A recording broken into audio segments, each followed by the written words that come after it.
Hey guys, tonight we're stepping into one of history's darkest corners, a place where iron met flesh, where imagination turned brutal, and where the line between justice and cruelty blurred into something almost unrecognizable. We're diving into the world of medieval torture devices, but not the way you've seen them in movies or read about them in sensational books. Tonight, we're separating fact from fiction, myth from reality, and discovering that the truth is somehow both less horrifying and more disturbing than you might think.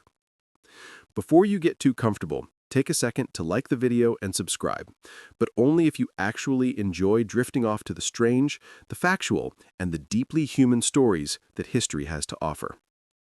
Drop a comment telling me where you're listening from and what misconceptions about the Middle Ages you grew up believing. Now dim those lights, maybe turn on a fan for that soft background hum, and settle in. Because tonight, we're not just talking about devices, we're talking about fear, control, and the stories we tell ourselves about the past. Have you ever wondered if the Iron Maiden was real? Was the rack actually as common as Braveheart made it seem?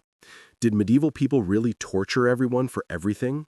And why are we so fascinated by this dark chapter of history that we can't stop putting it in museums, movies, and heavy metal album covers? Let's find out. Close your eyes for a moment and imagine the Middle Ages. What do you see? Dark stone castles with flickering torches, hooded executioners standing beside terrible machines, screams echoing through dank dungeons where justice is dispensed with iron and fire. If that's the picture in your head, you're not alone. We've been fed this image for so long that it feels like truth. The problem is, most of it isn't. The period we call the Middle Ages, roughly from the 5th century to the 15th century, has gotten a spectacularly bad reputation. We called part of it the Dark Ages, as if civilization itself took a 1,000-year nap and woke up cranky and violent. But here's what historians will tell you. The Middle Ages weren't actually that dark. Yes, there was violence. Yes, there was injustice. Yes, there were methods of punishment that would make a modern person wince. But the wholesale torture chambers, the casual brutality, the Iron Maidens on every street corner, that's mostly fantasy. The image of medieval Europe as an endless horror show comes largely from two sources. First, people in later centuries, particularly during the Enlightenment of the 18th century and the Victorian era of the 19th century, wanted to feel superior to their ancestors. What better way to show how civilized you've become than to paint the past as barbaric? Second, there's something about human nature that's drawn to the macabre. We want to believe in the worst possibilities. We want our history to have teeth. So torture museums sprang up across Europe in the 1800s, filled with devices that ranged from exaggerated to completely fabricated. Showmen and collectors understood that people would pay good money to see instruments of suffering, real or not. The darker the story, the more tickets they sold. And slowly, these fabrications became accepted as fact. The Iron Maiden, that never existed in medieval times, became more famous than the devices that actually did. But let's back up for a moment and talk about what the medieval world was actually like, because understanding the context is crucial to understanding the torture. Medieval Europe was not a monolithic place. It stretched from Ireland to the edges of the Byzantine Empire, from Scandinavia to the Mediterranean. It encompassed hundreds of languages, customs, and legal systems. A peasant in 11th century England lived in a completely different world from a merchant in 13th century Venice. The laws that governed them, the punishments they might face, and the tools used to enforce order varied wildly. What we do know is that medieval societies took crime seriously. They had to. Without modern police forces, without forensic science, without the infrastructure we take for granted, communities relied on visible justice. Punishment wasn't just about making the guilty suffer, it was about deterring others and maintaining social order. It was theater as much as law. Most medieval communities actually operated on a system of collective responsibility. If someone in your village committed a crime, everyone had to help catch them, or the whole village could be punished. This created a tight-knit, if sometimes suffocating, social structure. When someone yelled hue and cry, meaning they've been wronged, everyone dropped what they were doing and joined the hunt. Your neighbor's crime was your problem too. Trials did exist, and they were often surprisingly fair by the standards of the time.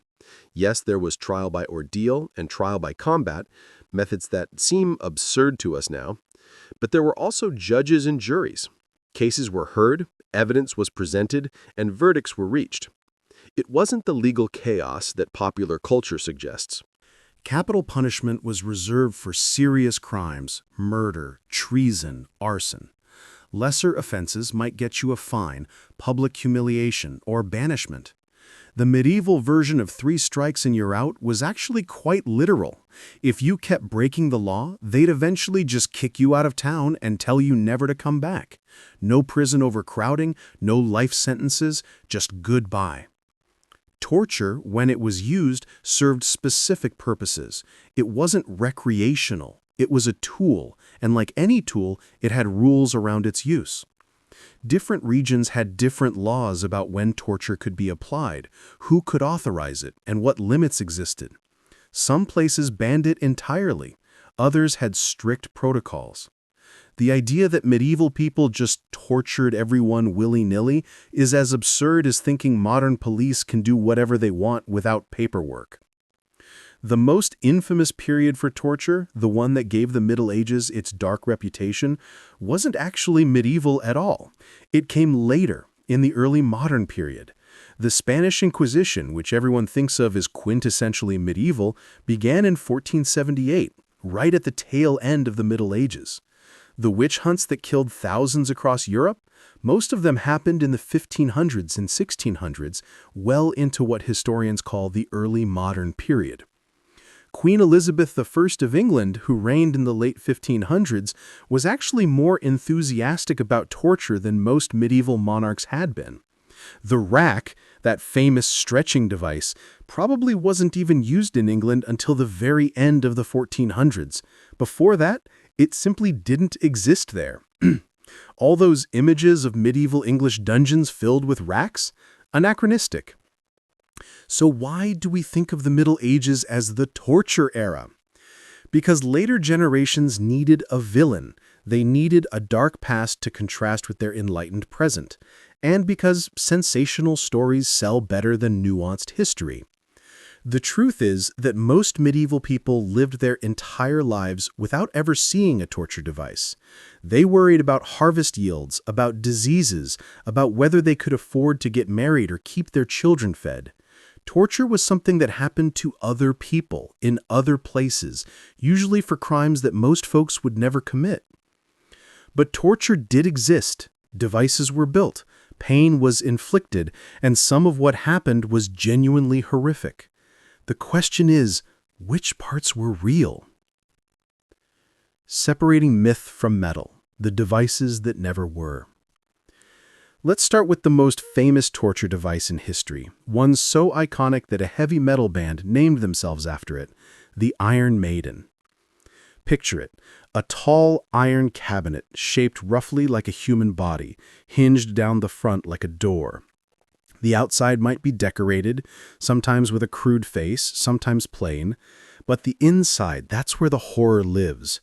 The interior is lined with iron spikes, carefully positioned so that when the door closes on a victim, the spikes pierce the body without hitting any immediately vital organs. The person trapped inside dies slowly, over hours or even days, impaled but conscious, unable to move without driving the spikes deeper.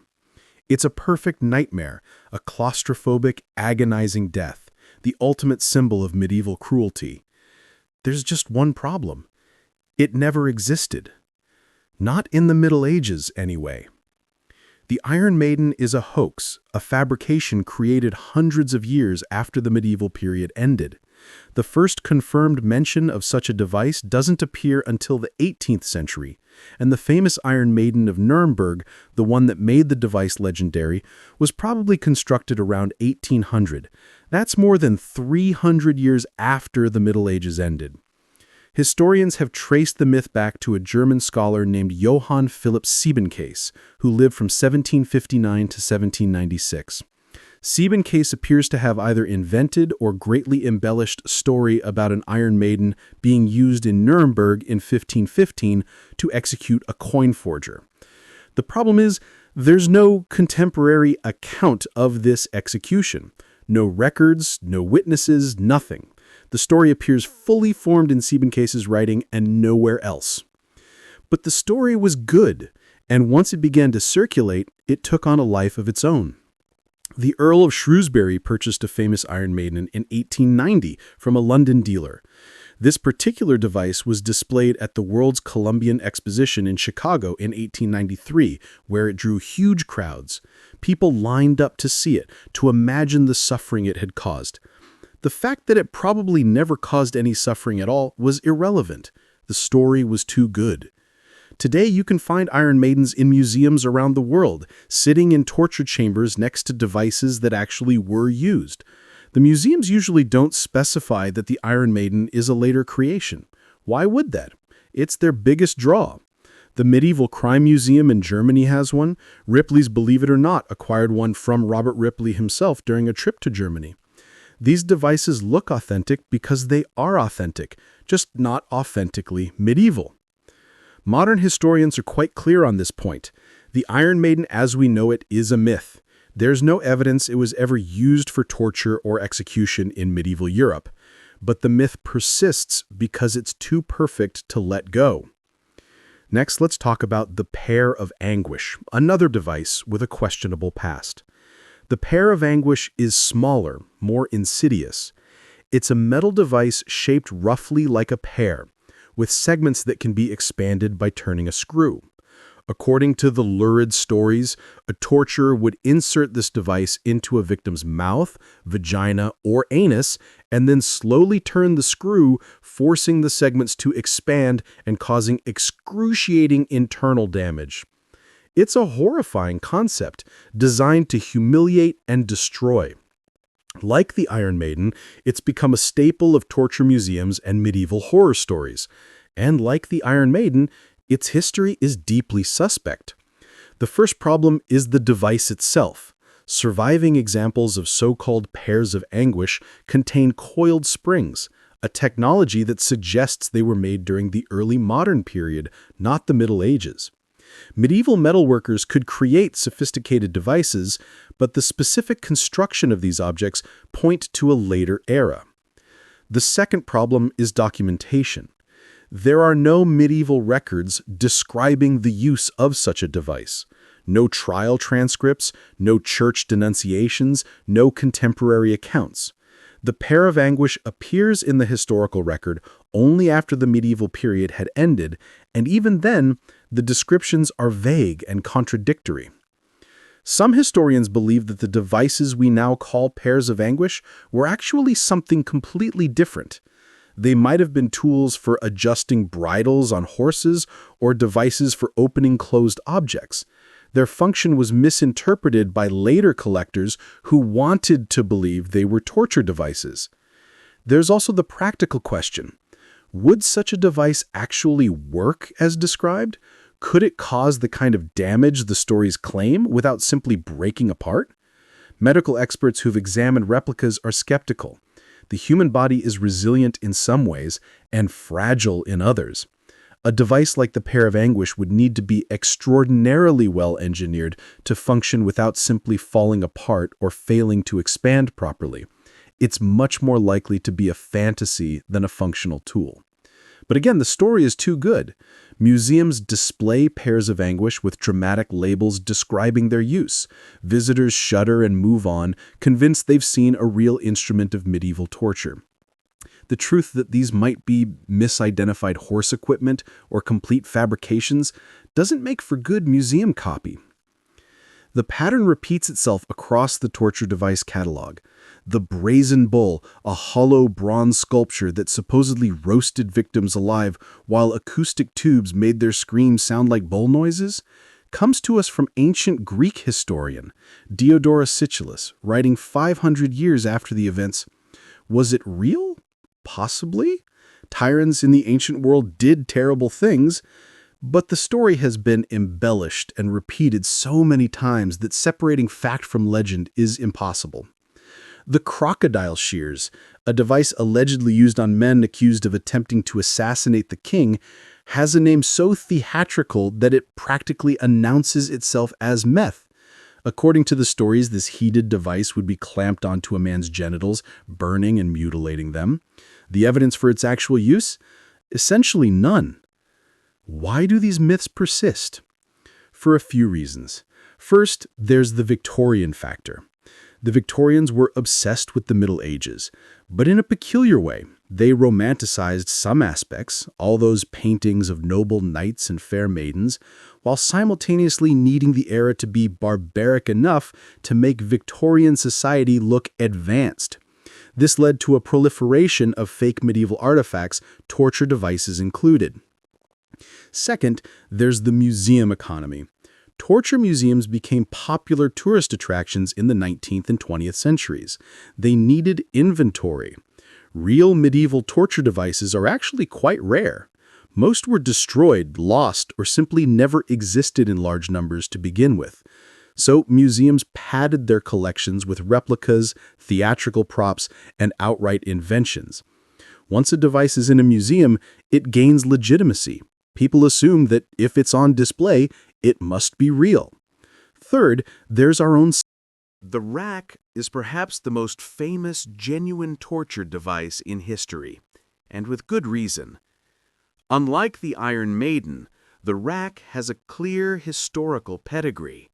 We know when it was used, where it was housed, who operated it, and most disturbingly, who suffered on it.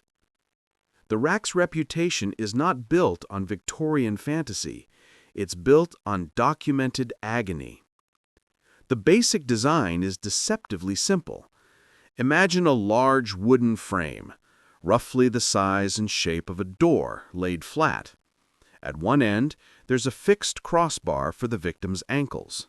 At the other end, a roller equipped with a lever and a ratchet mechanism. The victim's wrists are tied to ropes attached to this roller. The torturer turns the lever, the roller rotates, the ropes tighten, and the victim's body is stretched. At first, it's just uncomfortable. Your arms and legs are extended, your joints pulled taut. But as the torturer continues to turn, the discomfort becomes pain. Your shoulders start to ache, then burn. Your hips feel like they're being pulled from their sockets. The pressure builds in your spine, each vertebra separating just slightly from the next. And then, if the torturer continues, if you don't confess, or can't confess, or won't confess, something gives. A shoulder dislocates with a pop that echoes through the chamber, then another. Your hips follow. The pain is beyond description, beyond anything most people will ever experience. The rack didn't tear people limb from limb, despite what movies suggest. That's another exaggeration. What it did was dislocate joints, tear ligaments, damage nerves, and cause excruciating pain that could last for the rest of a victim's shortened life. People who survived the rack often couldn't walk properly again. Their arms hung useless at their sides. Some never recovered at all.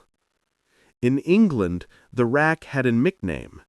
It was called the Duke of Exeter's Daughter, a grimly playful name for an instrument of agony. The name comes from John Holland, Duke of Exeter, who served as Constable of the Tower of London in the mid-1400s. According to tradition, he either introduced the rack to England or made its use more systematic. The daughter part of the name is a typical piece of dark humor. The rack embraced its victims, held them tight, made them confess their secrets. It was a daughter in name only. The rack was primarily housed in the Tower of London, that famous fortress on the Thames that served as royal palace, prison, and place of execution. The tower had a specially designated torture chamber, typically located in the basement of the White Tower, the oldest part of the complex. This wasn't a medieval dungeon dripping with water and crawling with rats. It was a functional room, kept relatively clean and dry. The rack needed to be maintained, after all. Damp wood and rusty metal made for unreliable torture. Who ended up on the rack? Not common criminals. The rack was reserved for special cases, usually involving treason, heresy, or plots against the crown. You had to be important enough or your information valuable enough to warrant this level of attention. The rack was expensive to operate and maintain. It required skilled torturers who knew exactly how much pressure to apply, how to stretch a victim to the edge of permanent damage without quite crossing that line, at least not until they'd extracted the needed confession. One of the most famous victims of the rack was Anne Askew, and her story illustrates both the horror of the device and the politics surrounding its use. Anne was born around 1521 into a wealthy family in Lincolnshire. She was educated, literate, and deeply religious. She was also, by the standards of her time, dangerously independent-minded. Anne became a Protestant at a time when England was religiously volatile. King Henry VIII had broken with Rome, making himself head of the Church of England, but he hadn't gone full Protestant.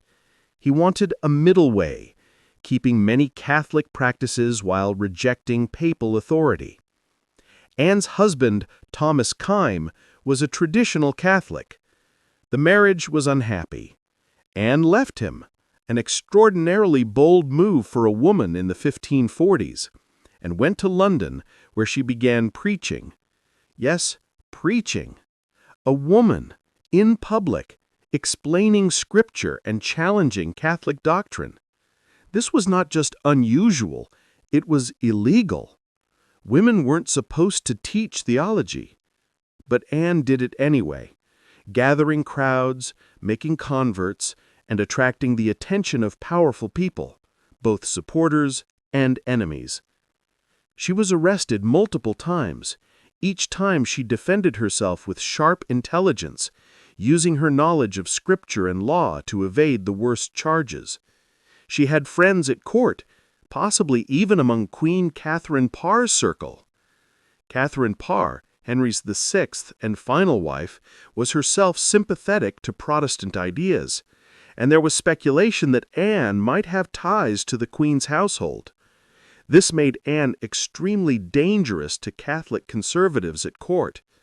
If they could make Anne confess to heresy and name her associates, they might be able to implicate the Queen herself. In June 1546, Anne was arrested for the final time. She was taken to the Tower of London and interrogated by Stephen Gardiner, Bishop of Winchester, and Lord Chancellor Thomas Wriothesley. They wanted names. Who else shared Anne's beliefs? Which ladies at court were secret Protestants? What about the Queen? Anne refused to name anyone. So they showed her the rack. This was standard procedure. The sight of the device was often enough to make prisoners talk. But Anne wasn't intimidated. She still refused. So they prepared to use it. Now, here's where things get complicated. It was technically illegal to torture a woman in Tudor England, especially a gentlewoman of good birth like Anne. The lieutenant of the Tower, Sir Anthony Kingston, knew this. When Wriothesley ordered Anne placed on the rack, Kingston objected. He tried to refuse, but Wriothesley and his associate Sir Richard Rich insisted. They needed information. Legality be damned. According to accounts, Kingston turned the rack once, gently, enough to cause pain, but not damage. Anne still wouldn't talk. Then Kingston did something remarkable. He walked out. He left the Tower and went to find King Henry VIII to report what was happening and to beg forgiveness for his part in it. Henry, to his credit, immediately issued orders to stop the torture. But before those orders could reach the tower, Rithlesey and Rich took matters into their own hands, literally. They dismissed the tower's regular torturers and operated the rack themselves, turning the wheel with their own hands, applying more and more pressure. Anne screamed. She fainted. They revived her and continued. They stretched her until her shoulders dislocated, until her hips popped from their sockets, until her body was wrecked beyond repair. And through it all, Anne gave them nothing. Not a single name. Not one hint of conspiracy. She protected everyone who might have been in danger, including possibly the Queen herself. When Kingston returned with the king's orders, the torture finally stopped. Anne was taken back to her cell, unable to walk, her arms hanging useless. 2 days later, she was tried for heresy. On July 16, 1546, Anne Askew was carried to Smithfield in a chair because she couldn't walk. Witnesses reported that her body was still so damaged from the rack that she had to be tied to the stake sitting down. A small seat was attached to the stake to support her weight. Even facing the flames, she was offered a last chance to recant, to save herself. She refused. As the fire was lit, someone, possibly out of mercy, hung a bag of gunpowder around her neck. This was a grim kindness. If the powder ignited quickly, it would kill her before the flames did, giving her a faster, less agonizing death. We don't know if it worked. We do know that Anne Askew died as she had lived, unbending, unbroken, and silent about those she sought to protect. Anne's story became legendary. Protestant martyrologists like John Foxe included her in their accounts of faithful Christians persecuted for their beliefs. The fact that she was a woman, that she was tortured illegally, that she died protecting others, all of this made her a powerful symbol. Her torture on the rack became one of the most famous examples of the device in use precisely because it was so shocking, so illegal, and so futile.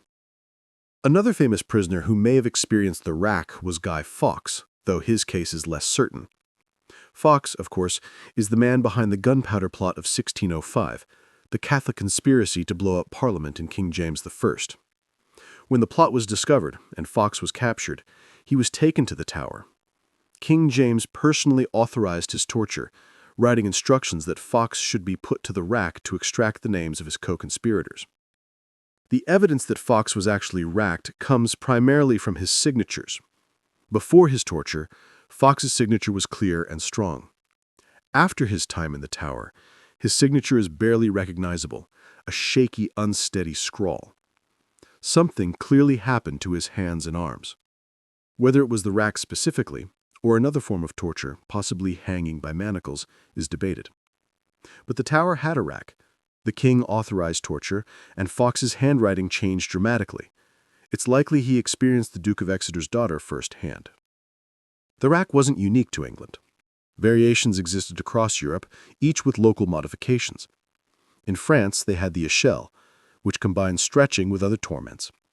In German territories, there were multiple designs, some incorporating spikes or additional pain mechanisms. Spain, during the Inquisition, used racks extensively, often in combination with other tortures. The Spanish racks were sometimes called the potro, and they were feared throughout the Catholic world. What made the rack particularly effective as a torture device wasn't just the pain. It was the control it gave to the torturer. Unlike beating someone, which could accidentally kill them or knock them unconscious, the rack allowed for precise calibration of suffering. Turn the wheel a little, cause pain, ask questions. Turn it more, dislocated joint, ask again. The victim remained conscious throughout, able to answer, able to confess, able to name names. And if they passed out from the pain, you simply stopped, let them recover, and started again. There were rules, of course. In England, torture was technically supposed to be authorized by the monarch or the Privy Council. It couldn't be used in common law courts only in cases involving the security of the state. In practice, these rules were sometimes bent or ignored, as Anne Askew's case demonstrates. But the existence of rules at all shows that even in an age that accepted torture, there was discomfort with it, a sense that it needed to be controlled and justified. The rack was also expensive. The device itself had to be built by skilled craftsmen. It required maintenance, replacement parts, trained operators. This wasn't something every town had or could afford. Most local justice, even for serious crimes, didn't involve torture at all. You might be hanged, beheaded, or burned, but you probably wouldn't be racked unless you were in a major city, accused of major crimes, and considered important enough to torture. By the 17th century, torture was already falling out of favor in much of Europe. England officially ended judicial torture in 1640, during the reign of Charles I, though the practice had been declining for decades. The reasons for this shift are complex. Partly, it was due to changing ideas about justice and evidence. Confessions extracted under torture were increasingly seen as unreliable. People would say anything to make the pain stop. Partly, it was due to religious and philosophical changes. The Enlightenment was beginning, and with it came new ideas about human rights and dignity. And partly it was simply practical. Torture was expensive, messy, and didn't always work. The rack at the Tower of London probably saw its last victim sometime in the early 1600s. After that, it became a museum piece, a relic of a darker time. Visitors to the tower could see it, could imagine the suffering it caused, but could reassure themselves that such barbarism was behind them. Of course, torture didn't actually end in 1640. It just moved, changed forms, became less official. But the rack, that medieval and early modern instrument of state-sanctioned agony, did finally retire. Today, you can still see a rack at the Tower of London. Whether it's the original or a later replica is debatable. The tower's displayed various racks over the centuries, and the provenance of museum pieces is often murky. But standing in front of it, looking at the wooden frame, the roller, the ropes, you can't help but imagine. Imagine Anne Askew stretched to breaking. Imagine Guy Fawkes defiant, even in agony. Imagine all the unnamed prisoners whose stories didn't make it into the history books, who confessed or didn't confess, who survived or didn't survive, whose pain echoed through that stone chamber and then faded into silence. The rack reminds us that torture isn't just a medieval myth or a Victorian fabrication. It's a real part of human history, practiced by people who believed they were serving justice, maintaining order, protecting their society. They weren't monsters. They were humans who convinced themselves that inflicting pain was necessary, justified, even righteous. And that, perhaps, is more disturbing than any Iron Maiden could ever be. Now that we've separated myth from reality and explored the rack in detail, let's turn to other devices that absolutely did exist. Devices with documented histories, recorded victims, and archaeological evidence. These are the tools that medieval and early modern Europe actually used, not Victorian fantasies, but real instruments of pain and control. The breaking wheel, also called the Catherine wheel, stands as one of the most brutal execution methods ever devised. Unlike the rack, which was primarily a tool for extraction and confession through torture, the breaking wheel was designed for public execution, a spectacle of death meant to terrify and deter, and it worked. The wheel itself was deceptively simple. A large wooden wagon wheel, the kind you'd see on any cart or carriage, mounted horizontally on a post or laid flat on the ground. The condemned would be tied to this wheel, limbs spread across the spokes, body exposed. Then the executioner would step forward with an iron bar or heavy hammer, and the real horror would begin. The breaking wheel got its name from exactly what it did. It broke you. The executioner would systematically shatter every major bone in your body, working methodically from your limbs inward. First, your fingers and toes, then your hands and feet, your forearms and shins, your upper arms and thighs. Each strike calculated to maximize pain while keeping you conscious. Because the point wasn't just to kill you, it was to make you suffer, and to make sure everyone watching understood what happened to people who committed serious crimes. The process could take hours. In some regions, the court would specify exactly how many blows the condemned should receive. 42 strikes was recorded in one particularly brutal case involving a serial killer named Peter Neers in 1581. After 2 days of other tortures, Neers was given those 42 strikes with the wheel, then quartered while still alive. His crime? He confessed to 544 murders. The punishment matched the perceived horror of his offenses. There were variations in technique across Europe. In Germany, the condemned was often laid face down on the ground, limbs extended and tied to stakes. A wagon wheel would be placed on their back, and the executioner would strike downward through the wheel, using it as a guide to ensure consistent, systematic braking. The victim would feel each blow through the wood before the iron bar connected with bone, a psychological torture layered on top of the physical. After the bones were broken, some executions would end with a coup de grace, a mercy blow to the chest or neck that would kill the victim quickly. This was considered a kindness reserved for those whose crimes were serious but not monstrous. But for the worst criminals, there was no mercy blow. Instead, their broken body would be woven through the spokes of the wheel like a grotesque piece of braiding. Then the wheel would be mounted on a tall pole and erected in a public space, often at a crossroads or the town square. The victim, still alive, would be left to die over hours or even days. Exposure, dehydration, shock, and internal injuries from the broken bones would slowly kill them, while birds circled overhead and townspeople passed by. The display served multiple purposes. It was punishment for the criminal, deterrence for potential criminals, and a demonstration of the state's power over life and death. Your suffering became entertainment, education, and warning all at once. The name Catherine Wheel comes from Saint Catherine of Alexandria, a Christian martyr from the 4th century. According to legend, Catherine was sentenced to be broken on the wheel for refusing to renounce her faith and for converting members of the Roman Emperor Maxentius's own household to Christianity. But when she touched the wheel, it miraculously shattered, sparing her that particular agony. Enraged, the emperor ordered her beheaded instead, and the legend claims that milk, not blood, flowed from her wounds. From that point forward, the breaking wheel became associated with her name, and Catherine is often depicted in religious art holding a small broken wheel, her symbol and attribute. The breaking wheel was used across Europe from ancient times through the medieval period and well into the early modern era. France used it extensively, as did Germany, the Netherlands, and other territories of the Holy Roman Empire. The practice continued longer than you might think. In Germany, the breaking wheel wasn't fully abolished in Bavaria until 1813. Hesse-Kassel used it until 1836.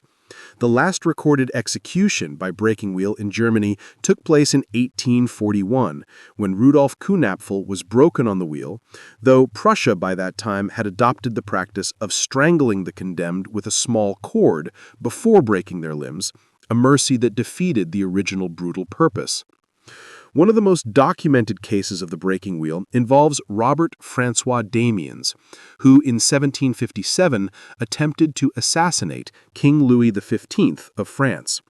Damiens managed only to wound the king slightly, but the crime of regicide, attempting to kill the monarch, was considered so heinous that Damiens faced one of the most elaborate and terrible executions in French history. First, he was tortured to extract the names of any co-conspirators. Then he was sentenced to be broken on the wheel, after which he would be drawn and quartered, having his limbs torn from his body by horses. The execution took place in Paris in front of massive crowds. Damiens' flesh was torn with red-hot pincers. Molten lead, boiling oil, burning sulfur, and hot wax were poured into his wounds. Then his limbs were systematically broken on the wheel. Finally, horses were attached to his arms and legs to pull him apart. The horses struggled. Damiens' joints and tendons were stronger than expected. Eventually, the executioners had to cut partway through his limbs with knives before the horses could complete the job. Through it all, Damiens remained conscious and reportedly showed remarkable endurance. Witnesses said he survived for hours during the execution. The breaking wheel became so notorious that it entered language and culture. A Dutch expression translates to grow up for the gallows and wheel, meaning a child destined for a criminal life. A German phrase uses wheeled to describe extreme exhaustion, as in I feel wheeled, comparing fatigue to the experience of being broken. These linguistic fossils show how deeply the practice embedded itself in European consciousness. Archaeological evidence for the breaking wheel is scarce because bodies were left exposed to the elements. Scavengers, weather, and decay would destroy the remains. But in 2019, excavators in Milan discovered the skeleton of a young man, probably around 17 years old, who died around 1290. His bones showed the clear pattern of systematic breaking consistent with execution by wheel. Every major bone had been fractured in a way that suggested deliberate, methodical blows from a heavy implement. The discovery provided physical proof of what written records had long described. The breaking wheel represents something important about medieval and early modern justice. It wasn't hidden. It wasn't private. Executions were public events, sometimes drawing thousands of spectators. Children were brought to watch. People took time off work to see it. This wasn't because medieval people were uniquely sadistic. It was because punishment was supposed to be visible.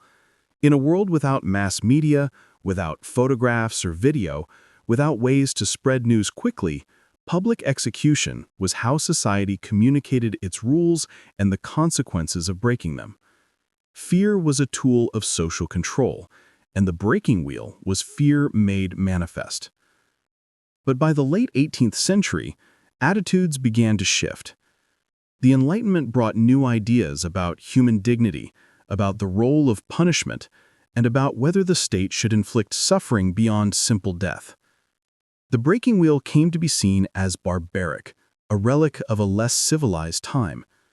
New execution methods, like the guillotine in France, were specifically designed to kill quickly and with minimal suffering.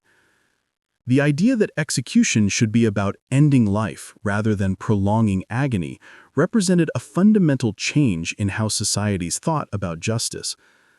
Today, you won't find breaking wheels in active use, but you will find them in museums, preserved as historical artifacts. You'll find them in art, in literature, in discussions about human rights and the evolution of criminal justice. The wheel reminds us that our ancestors, people who were intelligent, pious, and concerned with order and morality, were capable of systematic cruelty justified by law and religion. They weren't monsters. They were humans who believed that breaking someone's body in public served a greater good. That's the uncomfortable truth that history forces us to confront. After the grand brutality of the breaking wheel, let's turn to something much smaller, much simpler, and in some ways even more insidious. The thumbscrew, also known as the thumbkin, thumbikin, or in Scotland as the pillywinks or pilknee-winks, was a torture device so compact that it could fit in your pocket. But don't let its size fool you. This simple tool was extraordinarily effective at causing pain and extracting confessions. The basic design consisted of a small metal vise, usually made of iron or brass. 3 upright metal bars formed the frame.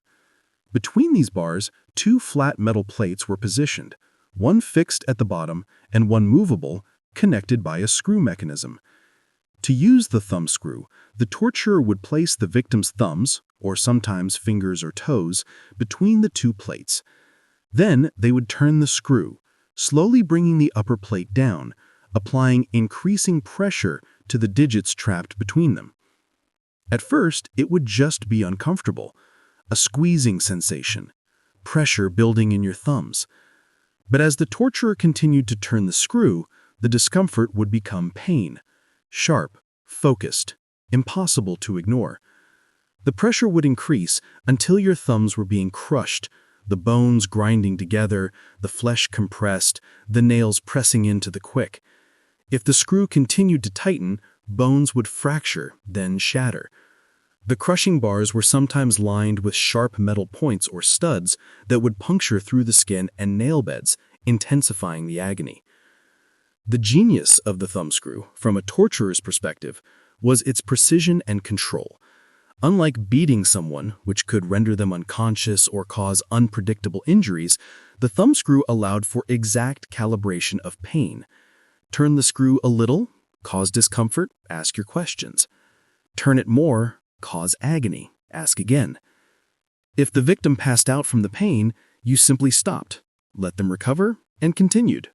The torture could go on for hours, even days in some cases, without killing the victim or making them unable to answer questions. The thumbscrew was also portable. Most torture devices were fixed installations, things that lived in dungeons and couldn't be moved. But a thumbscrew could be carried in a bag, taken on military campaigns, used in temporary interrogation sites. This made it particularly popular with armies, inquisitors, and officials who needed a reliable torture tool while traveling. The origins of the thumbscrew are somewhat murky, as with many torture devices. One account suggests that they originated with the Russian army as a punishment for disobedient soldiers. A Scottish officer supposedly encountered them while serving in Russia or Muscovy, brought a set back to Scotland, and introduced them to Britain. This story appears in the writings of historians James Cochrane and John Macrone in 1833, who cited earlier accounts by Lord Fountainhall. Another theory, also mentioned by Cochrane and Macrone, suggests that thumbscrews arrived in Britain with the Spanish Armada in 1588. The idea was that Spanish ships carried torture implements as part of their cargo, planning to use them on captured heretics once they conquered England. When the Armada was defeated and many ships wrecked on the coasts of Scotland and Ireland, these devices supposedly washed ashore or were salvaged and subsequently adopted by locals. It's a dramatic story, but historians are skeptical. The timeline doesn't quite work, and references to similar devices in Britain appear to predate the Armada. What we know for certain is that by the late 1500s and early 1600s, thumbscrews were in regular use in parts of Britain, particularly Scotland. They were employed during witch trials, religious interrogations, and criminal investigations. The Scottish theory, the pillywinks, could accommodate all 5 fingers of one hand simultaneously, making it even more devastating. One horrifying documented case from 1596 involved Alison Balfour, a woman accused of witchcraft. The authorities tortured not only Alison, but also her family members in front of her, trying to make her confess. Her son was put in the boots, another torture device, that crushed the legs. He endured 57 strikes. Her daughter, only about 7 years old, was put in the pellywinks, the thumbscrew. The child's fingers were crushed while her mother was forced to watch. This wasn't exceptional cruelty by the standards of the time. It was considered a legitimate interrogation technique, especially in cases involving accusations of witchcraft or heresy. Perhaps the most famous victim of the thumbscrew was Artemisia Gentileschi, one of the most accomplished painters of the Baroque era. In 1612, Artemisia's father, the painter Orazio Gentileschi, accused his colleague Agostino Tossi of raping Artemisia. The trial lasted 5 months. In what seems almost unbelievable to modern sensibilities, Artemisia, the victim of the rape, was subjected to thumbscrew torture during her testimony. The idea was that torture would ensure she was telling the truth. If she maintained her accusation, even under extreme pain, the court would know she wasn't lying. Artemisia was placed in thumbscrews while court officials questioned her. As the screw tightened and her fingers were crushed, she repeated again and again, "It is true, it is true, it is true." Her testimony, given under torture, was accepted. Tossi was eventually found guilty and sentenced to exile, though powerful friends ensured he never served his punishment. Artemisia went on to become one of the most celebrated artists of her generation, painting powerful, dramatic works that often depicted strong women and scenes of violence against men. Many art historians see her traumatic experience reflected in her art, particularly in her multiple paintings of Judith beheading Holofernes. Thumbscrews weren't limited to judicial use in Europe. They played a horrifying role in the Atlantic slave trade from the 16th through the 19th centuries. Slavers on ships crossing the Atlantic used thumbscrews as punishment devices for enslaved people who resisted, who tried to escape, or who led uprisings. The devices were also used on sailors who disobeyed orders, showing how thoroughly brutality permeated the maritime world of the era. The abolitionist Thomas Clarkson, who campaigned against the slave trade in the late 18th century, carried actual thumbscrews with him during his speaking tours. He would display them to audiences along with other implements used on slave ships to inspire empathy and horror. By showing people the physical reality of what enslaved people endured, Clarkson helped build support for abolition.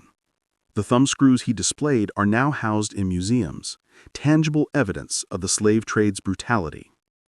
Larger aerations of the thumbscrew principle existed for other body parts. The knee crusher used the same screw and plate mechanism, but was sized to fit around a person's knee. Tightening the screw would crush the kneecap and the joint, causing devastating pain and permanent disability. The head crusher, or skull cracker, was even more horrific. It consisted of a metal cap that fit over the victim's skull, with a plate positioned under the chin. As the torturer turned a screw, the cap would press down, while the chin plate pressed up, slowly crushing the skull between them. The victim's teeth would shatter first, then the jaw would break, and finally, if the torture continued, the skull itself would fracture. Eyes could be forced from their sockets by the pressure. It was as close to a living nightmare as you could get. These variations on the thumbscrew show how the basic principle of slow, controlled crushing could be applied to different parts of the body. The devices were versatile, portable, and horrifyingly effective. They left few external marks, which was sometimes important when authorities wanted to avoid the appearance of torture even while practicing it. By the 18th century, as Enlightenment ideas about human rights and dignity spread through Europe, devices like the thumbscrew fell out of favor. They came to be seen as barbaric, relics of a less civilized age. Scotland formally abolished torture in 1708. England had ended it officially in 1640, though the practice had continued in some forms well beyond that date. The thumbscrew joined the rack, the Iron Maiden, and other devices in museums and history books, physical evidence of what humans could do to each other when fear, faith, and power intersected. But the thumbscrew's legacy didn't end with abolition.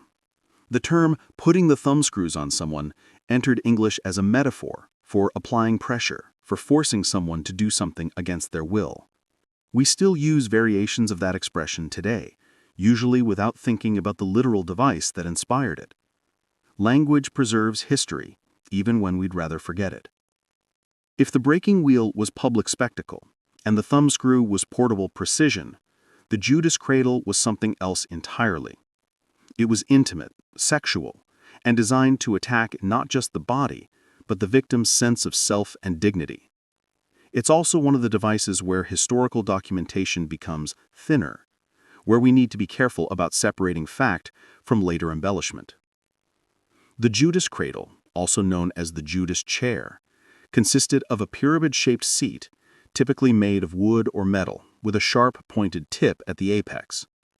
The victim would be positioned above the point, often suspended by ropes, then slowly lowered onto the device, so that the sharp tip would penetrate the anus, vagina, or sometimes other parts of the body. The torture was agonizingly slow. The victim's own body weight provided the force that drove the point deeper. Sometimes torturers would add weights to the victim's legs to increase the pressure and speed the process. Other times they would oil the pyramid to make the penetration more painful. The victim could be left on the device for hours or even days, the point gradually working its way deeper, causing internal injuries, tearing tissue, creating wounds that would almost certainly become infected in an era before antibiotics. The device began to see use particularly in 16th century Spain after the establishment of the Spanish Inquisition, making it more of an early modern torture device than a truly medieval one. This timing is important. Like the Iron Maiden, The Judas cradle's reputation as a medieval device is somewhat misleading. Its peak use came later, during the period of religious warfare and inquisitorial excess that characterized the 1500s and 1600s. The device had different names in different languages. In Italian, it was called culla di Giuda, in German, Judaswiege, and in French, la veille, meaning the wake. The name Judas appears to reference Judas Iscariot, the disciple who betrayed Jesus. The implication was that sitting on this device was the fate of betrayers, of those who had turned against God, church, or king. The Judas cradle was used primarily by inquisitors and authorities to punish accused heretics and criminals, and to extract forced confessions. Victims were often stripped naked before being placed on the device, adding humiliation to physical agony. The torture was both public and private, public in that others might witness the victim's shame, private in the intimate nature of the violation. One of the psychological elements that made the Judas cradle particularly effective was anticipation.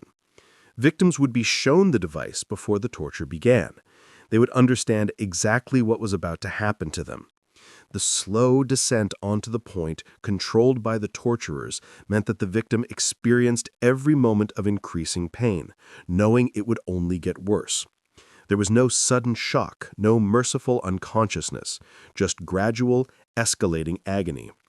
The torture often caused severe internal injuries, infection, and psychological trauma. While not always immediately fatal, these effects could eventually lead to death. Even victims who survived faced permanent damage, ongoing pain, and the psychological scars of what they had endured. In a culture that associated sexual purity with moral worth, this particular form of torture carried additional shame and stigma. The historical evidence for the Judas cradle's use is somewhat complicated. References to the device can be found in medieval and early modern texts, artworks, and historical documents, with archaeological findings including depictions in illustrations and references in legal records confirming its existence. However, determining exactly how common its use was and whether all the stories told about it are accurate remains challenging for historians. Some historians debate the frequency and authenticity of the Judas cradle's application. As with many torture devices, the line between documented use and later exaggeration can be hard to draw. Museum displays often present the Judas cradle as if it were a routine tool of medieval justice, but the reality was likely more complex. It may have been used primarily in specific contexts, particularly during the Spanish Inquisition, rather than being a widespread practice across all of Europe throughout the Middle Ages. There's also the question of similar devices. The Spanish donkey, or wooden horse, was a related torture implement. It consisted of a wooden wedge, like an inverted V, mounted on legs like a sawhorse. The victim would be forced to straddle this wedge, often with weights attached to their feet, so that the edge would cut into their genitals and perineum. While similar in concept to the Judas cradle, the Spanish donkey was less penetrative and more about crushing and cutting pressure.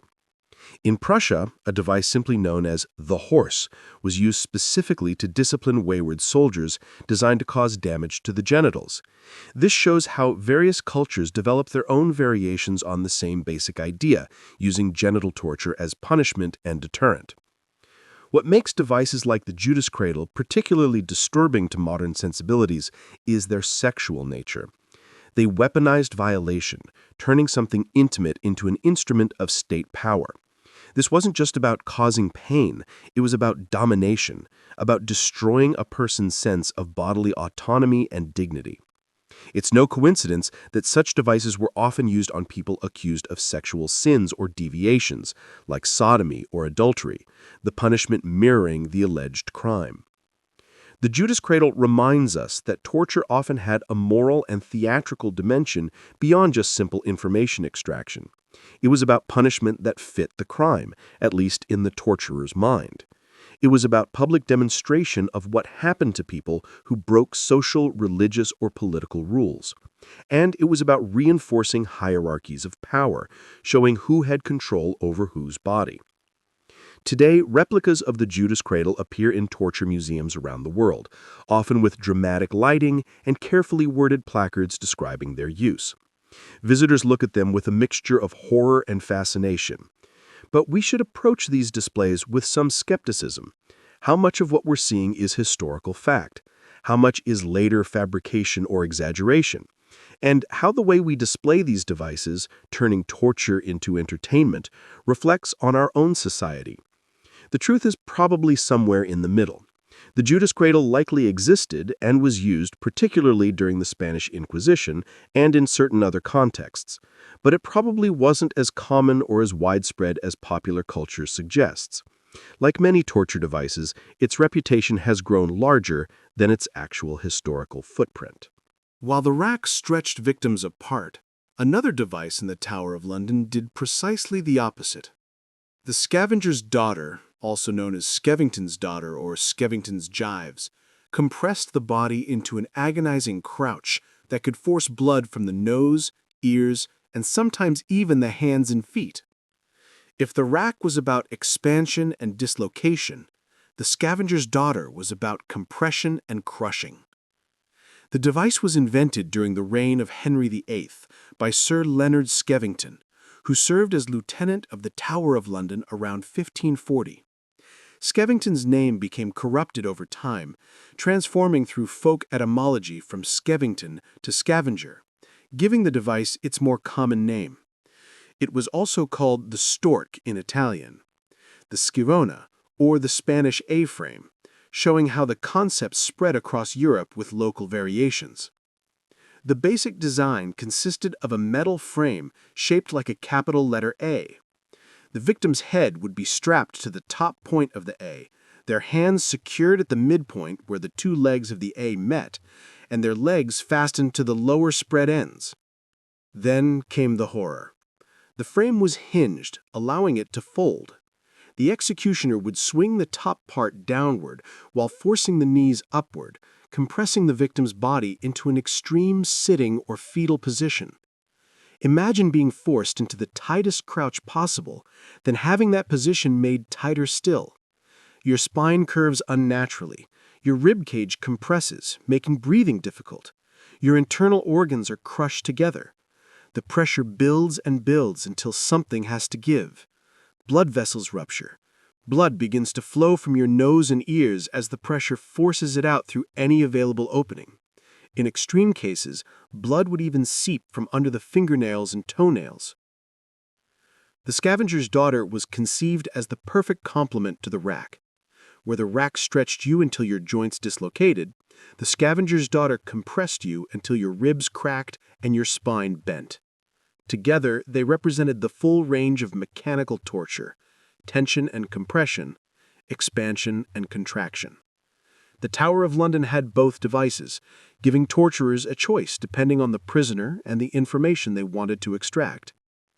What makes the scavenger's daughter particularly interesting from a historical perspective is how rarely it was actually used.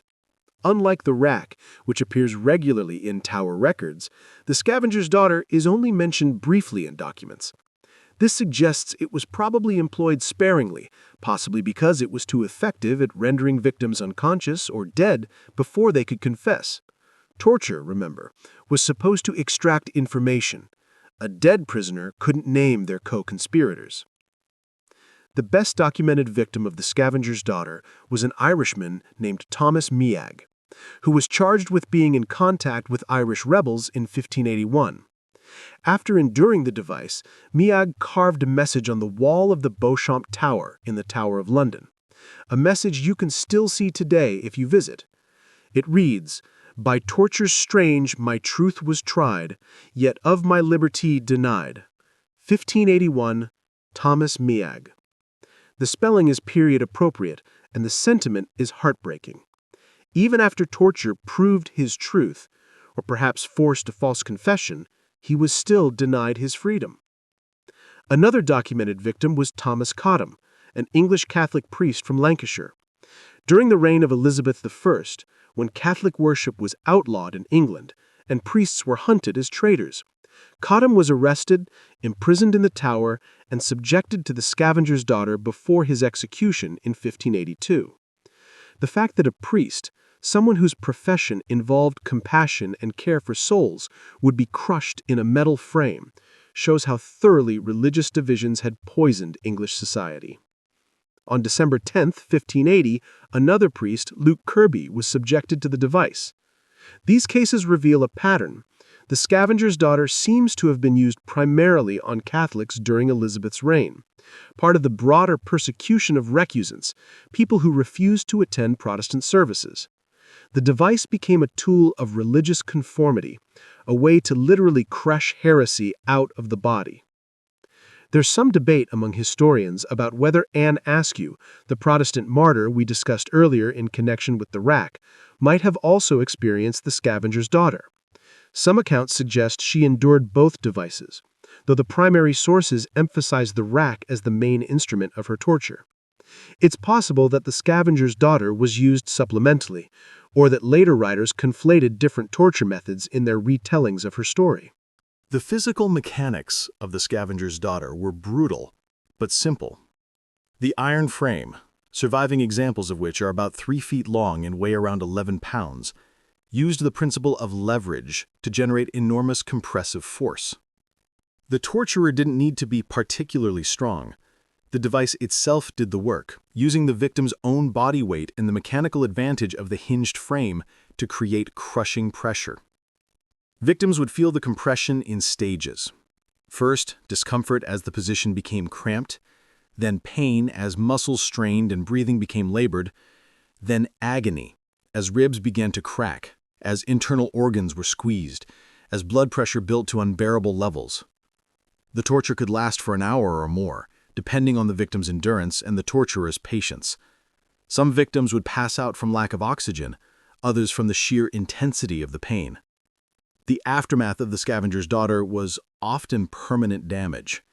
Cracked or broken ribs, spinal injuries, internal bleeding, and psychological trauma. Unlike the rack, which left obvious signs of dislocation, the scavenger's daughter's damage was mostly internal, making it harder for observers to see the full extent of what had been done.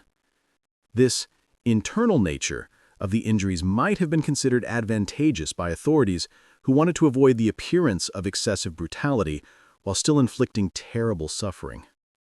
The device had an added psychological dimension. Before using it, torturers would show it to prisoners and explain how it worked. The anticipation of being compressed, of feeling your body forced into an impossible position, was itself a form of torture. Some prisoners would confess immediately rather than face the device. Others would hold out until the compression began, then break. The scavenger's daughter was as much about fear as it was about physical pain. Today, you can see a scavenger's daughter on display at the Tower of London, in the same building where it was likely used centuries ago. The device sits behind glass, inert and harmless now, but still radiating a sense of malevolence. Visitors look at it, try to imagine how it worked, and usually move on quickly, uncomfortable with confronting this aspect of their nation's history. The scavenger's daughter represents a particular kind of innovation, the dark side of human ingenuity. Someone, Sir Leonard Skevington, looked at the rack and thought, what if we did the opposite? He applied creativity and engineering skill to the problem of causing maximum pain with minimal effort. The result was a device that could fold a human body like origami, turning flesh and bone into a compressed package of agony. It's a reminder that intelligence and cruelty are not mutually exclusive, that the same minds that build cathedrals and compose music can also devise exquisite methods of torture.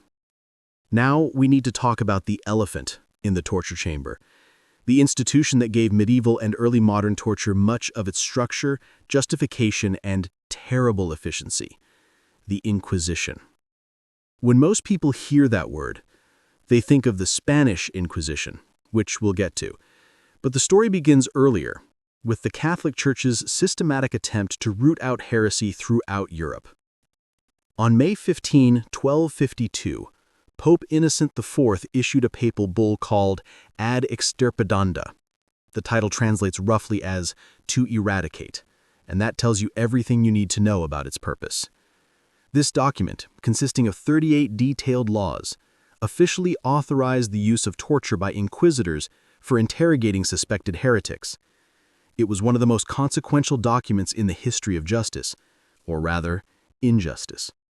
The bull came in response to a specific tragedy. On April 6, 1252, just weeks before Innocent issued ad extirpadanda, Peter of Verona, a papal inquisitor working in Lombardy, was murdered by Cathar sympathizers. The Cathars were a Christian dualist sect centered in southern France and northern Italy. They rejected the Catholic priesthood, most sacraments, and the authority of the Pope. To the Catholic hierarchy, they represented a fundamental threat to church unity and power. Peter's assassination shocked the church. He became a martyr, later canonized as St. Peter Martyr. But more importantly, his death convinced Pope Innocent that the Inquisition needed sharper teeth. Words and excommunication weren't enough. The church needed to extract information from heretics, to find their networks, to root them out completely, and that meant torture. Ad extirpadanda didn't just authorize torture, it provided detailed instructions. The relevant section stated that rulers and magistrates in affected regions should compel heretics, without causing permanent injury or death, to confess their errors and to denounce other heretics. The phrase used was citra membri diminutione e mortis periculum, which translates as short of loss of limb or danger to life. This became the legal framework for inquisitorial torture. It was supposed to be controlled, measured, applied only when other methods failed, and never to the point of killing or permanently maiming the victim. In practice, these limits were often ignored or creatively interpreted. After all, who decides what constitutes danger to life? If someone passes out from pain, does that count? And what about psychological damage, which leaves no physical marks? The bull was confirmed by subsequent popes. Alexander IV reissued it in 1259. Clement IV confirmed it again in 1265. By 1256, Pope Alexander had issued additional instructions allowing inquisitors to absolve each other if torture accidentally resulted in bloodshed, which was technically forbidden to priests. This created a convenient loophole. Torture, shed blood anyway, get absolved by your colleague, continue. The logic behind ecclesiastical torture was both theological and practical. Theologically, the Church believed that heresy was worse than murder. A murderer killed the body, but a heretic killed souls by spreading false doctrine. Saving a heretic's soul through forced confession, even if it required torture, was considered an act of mercy. You were suffering temporary physical pain to avoid eternal spiritual damnation. When framed that way, torture became almost compassionate. Practically, confession was everything in the inquisitorial system. Without modern forensics, without reliable witnesses in many cases, confession was often the only way to prove heresy. And the Church wanted not just admission of guilt, but full cooperation. They wanted names. Who else shared your beliefs? Who taught you? Who were the leaders of your sect? A single captured heretic could, under torture, provide information leading to dozens of arrests. The procedures were laid out in manuals that inquisitors carried with them. The most important early text was the Practica Inquisitionis Hereticae Pravitatis, written by Bernard Guy between 1319 and 1323. Guy was a Dominican friar who served as an inquisitor in Toulouse, France for many years. His manual became a standard reference, detailing how to conduct interrogations, what questions to ask, how to detect lies, and when to apply torture. Another influential manual was the Directorium Inquisitorum, written by Nicholas Eymerich in 1376. Eymerich, also a Dominican, had extensive experience as an inquisitor in Aragon. His manual was even more detailed than Guy's, including specific instructions on identifying different types of heresy and the appropriate methods for dealing with each. These weren't secret documents. They circulated among inquisitors across Europe, creating a standardized approach to hunting heresy. The Inquisition became professionalized, with trained experts who knew exactly how to break down a suspect's resistance. The process typically began with a denunciation.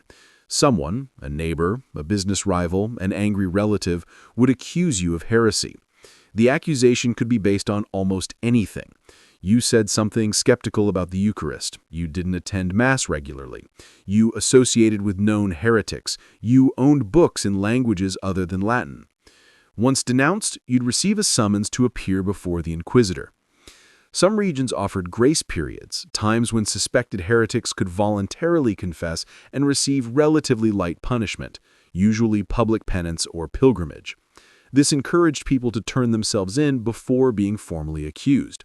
It also created a climate of fear where people rushed to confess minor doubts or associations just to avoid being denounced by someone else. If you were formally accused and brought to trial, the proceedings were unlike anything in a modern court. You weren't told who your accusers were, you couldn't cross-examine witnesses against you, you were asked to defend yourself without knowing the specific evidence. The deck was stacked from the beginning. The Inquisitor would question you, looking for signs of heretical belief. If you confessed immediately and cooperated, you might avoid torture. But if you denied the charges, or if the Inquisitor believed you were hiding information, torture became an option. Not every accused heretic was tortured. Despite what popular culture suggests, torture was expensive, messy, and not always effective. Many cases concluded with confession, penance, and release. Some accused heretics were found innocent and freed. But when the Inquisitor decided torture was necessary, the options were limited to methods that avoided shedding blood or breaking bones, at least in theory. The most common method was the strappado, known in Italian as the corda. The victim's hands would be tied behind their back, then attached to a rope that ran through a pulley in the ceiling. The rope would be pulled, hoisting the victim off the ground so they hung by their arms, which were bent backward. This alone was agonizingly painful, putting enormous strain on the shoulders. Then came the drop. After hanging for a while, the torturer would suddenly release the rope, letting the victim fall several feet before jerking them to a halt. The sudden stop would often dislocate the shoulders. This could be repeated multiple times. The victim would hang between drops in growing pain while the Inquisitor asked questions. Technically, the strappado didn't shed blood or break bones, meeting the letter of ad extrapanda's restrictions. In practice, it caused severe injuries that could be permanent. Dislocated shoulders, torn ligaments, nerve damage. Many victims never regained full use of their arms. Another approved method was water torture. The victim would be tied to a rack or bench with their head lower than their feet. A cloth would be placed over their face, and water slowly poured onto it. The victim would feel like they were drowning, an experience of panic and suffocation. This is essentially waterboarding, a technique that continues to be debated in our own era as to whether it constitutes torture. The rack itself, despite stretching and dislocating joints, was sometimes used by inquisitors who interpreted the rules creatively. After all, dislocation isn't technically breaking a bone, even if it causes permanent damage. The torture session would be conducted in a specific way. The inquisitor wouldn't perform the torture himself. That would violate his priestly vows. Instead, a lay torturer would operate the device, while the inquisitor asked questions. A doctor would be present to monitor the victim's condition and advise when to stop before causing death. A secretary would record everything said, creating a transcript of the confession. This procedural care created an illusion of legitimacy. Everything was done according to rules. Everything was documented. If the victim died, it was an accident, not murder. If they were permanently injured, well, they should have confessed earlier. Confessions extracted under torture were technically inadmissible unless the victim repeated them voluntarily afterward. So, after being tortured, you'd be given time to recover, then brought back and asked to confirm your confession freely. If you recanted, you could be tortured again. Most people quickly learned that the only way to end the pain was to confess and keep confessing. The Inquisition wasn't a single organization. It was more like a franchise. There was the medieval Inquisition, begun in the 1200s to combat the Cathars and other heretical sects. There was the Roman Inquisition, established in 1542 to counter the spread of Protestantism. And then there was the Spanish Inquisition, founded in 1478 and run by the Spanish crown with papal approval. The Spanish Inquisition deserves special attention because it became the most famous, most feared, and most thoroughly documented of all inquisitorial bodies. It was also the longest lasting, operating from 1478 until 1834, well into the modern era. The Spanish Inquisition was established by Queen Isabella I of Castile and King Ferdinand II of Aragon. Spain in the late 1400s was a newly unified kingdom, formed by the marriage of Isabella and Ferdinand, which joined Castile and Aragon. The monarchs saw religious unity as essential to political stability. Spain had for centuries been a place where Christians, Muslims, and Jews lived in relative, if sometimes tense, coexistence. But that was ending. In 1492, the same year Christopher Columbus sailed for the Americas under Spanish sponsorship, Ferdinand and Isabella issued the Alhambra Decree, expelling all Jews from Spain unless they converted to Catholicism.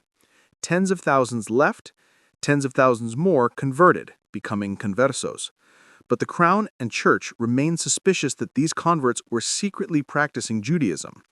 The Spanish Inquisition was created primarily to investigate these conversos, to ensure they were truly Christian and not crypto-Jews.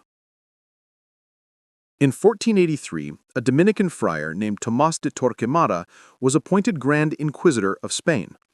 Torquemada would become synonymous with the Inquisition itself, his name still a byword for religious fanaticism centuries after his death. He was born in 1420 in Valladolid, ironically into a family that itself had converso ancestry. His uncle, Cardinal Juan de Torquemada, was a celebrated theologian. Young Tomás entered the Dominican order and became known for extreme piety and asceticism. When Queen Isabella needed a confessor, someone to hear her private sins and offer spiritual guidance, she chose Torquemada. This gave him enormous influence at court. He used that influence to push for the establishment of the Inquisition and to shape its methods. As Grand Inquisitor, Torquemada created a systematic approach to hunting heresy. In 1484, he convened an assembly at Seville and promulgated 28 articles that would guide inquisitors throughout Spain.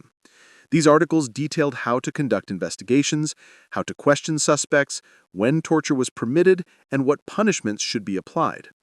Under Torquemada's leadership, the Spanish Inquisition grew from a single tribunal in Seville to a network of 20 holy offices spread across Spain.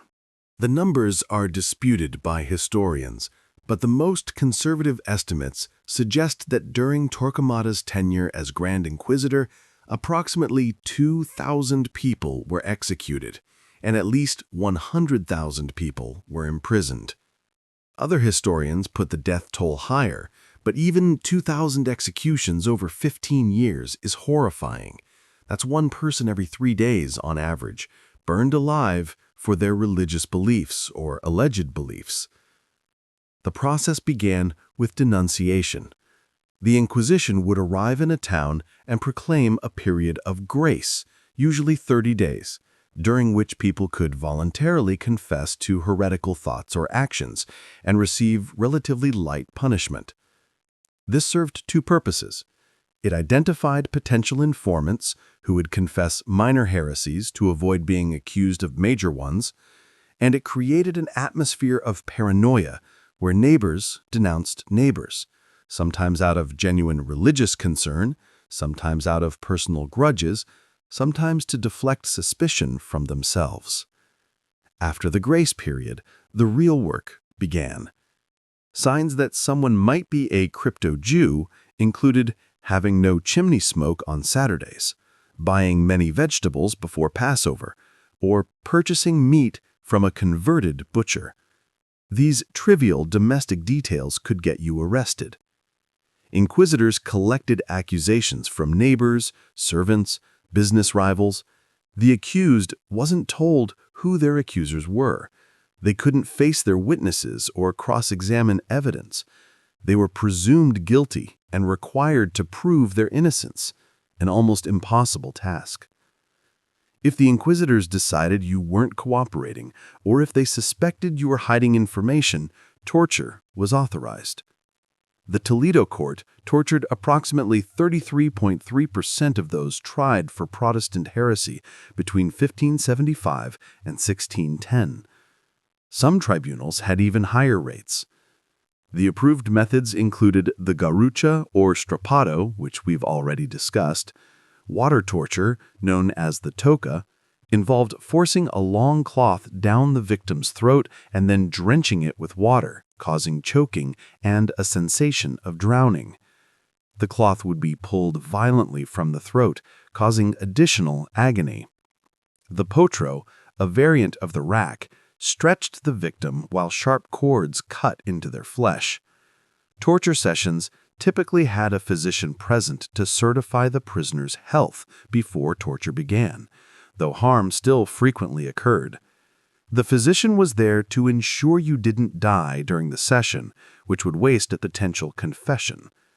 But permanent injury was common: broken bones, torn ligaments, psychological trauma. The Inquisition technically couldn't maim, mutilate, draw blood, or cause permanent damage, according to church law. But in practice, all of these regularly happened. If you confessed under torture, you would be taken away to recover, then brought back and asked to repeat your confession voluntarily. If you recanted, claiming you only confessed because of the pain, you could be tortured again. Most people learned quickly that the only way to end the suffering was to confess and keep confessing, even if it meant admitting to things they'd never done and naming innocent people as fellow heretics. Those found guilty faced varying punishments. Minor offenses might result in penance, a fine, or confiscation of property. More serious heresies resulted in death, but not at the hands of the church directly. Since the church claimed it did not spill blood, but only saved souls, convicted heretics were handed over to secular authorities for execution.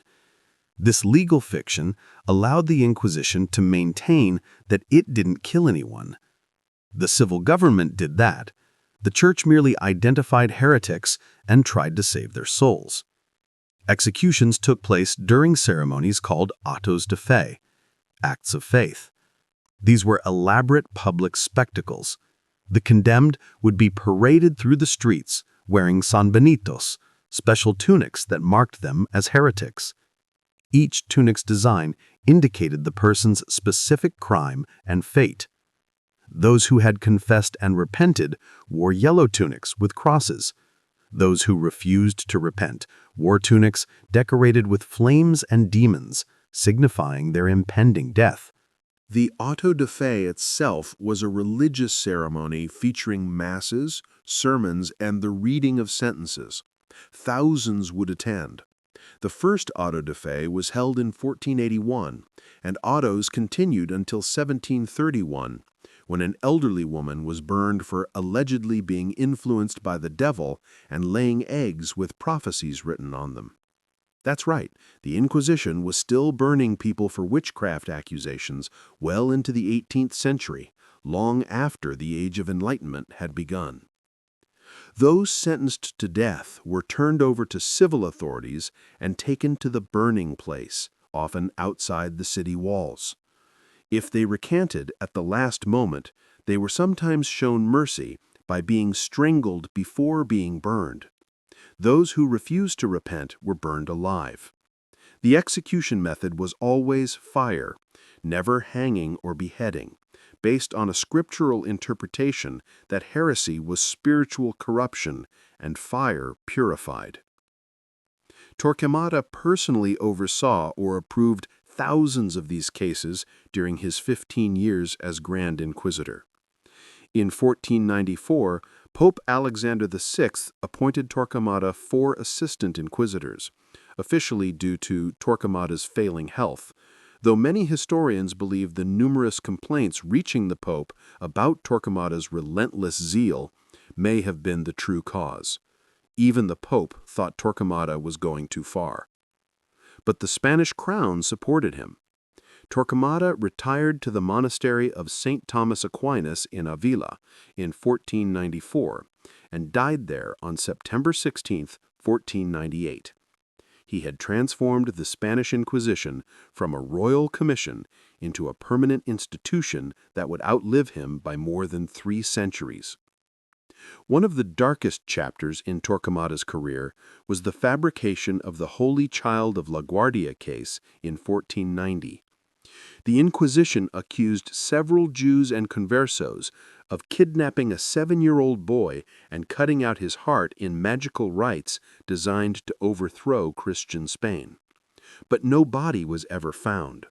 Under torture, the defendants confessed to the charges. 8 converted Jews were burned. 3 who repented at the last moment were strangled as a sign of mercy. 3 others who had died earlier were burned in effigy, and 2 Jews implicated in the plot were tortured and then burned. The boy, who may never have existed at all, was later canonized as a saint. The public outrage from this fabricated case helped Torquemada achieve one of his primary goals. The La Guardia trial led to the expulsion of Jews from Spain in 1492. The Jewish community, which had lived in Spain for over 1,000 years, contributing immeasurably to Spanish culture, science, and commerce, was given 4 months to convert or leave. It was one of the largest forced migrations in European history. The Spanish Inquisition didn't limit itself to conversos. It prosecuted Protestants during the Reformation, suspected witches, people accused of sodomy, bigamists, blasphemers, and anyone whose religious views deviated from Catholic orthodoxy. In all, over the Inquisition's 350-year existence, more than 400,000 people were accused of heresy, with approximately 30,000 executed. The Inquisition also spread to Spanish colonies. Victims were burned in Havana, Cuba, Mexico City, Mexico, Buenos Aires, Argentina, and Goa, India. Wherever Spanish power extended, the Inquisition followed, bringing its methods of interrogation, torture, and execution to the New World and beyond. Modern historians debate the exact numbers and the Inquisition's true severity. Some argue that Protestant propaganda, particularly during the Reformation and after, exaggerated the Inquisition's cruelty to make Catholicism look barbaric. This black legend portrayed Spain and the Inquisition as uniquely evil, which served the political purposes of Spain's enemies, particularly England and the Netherlands.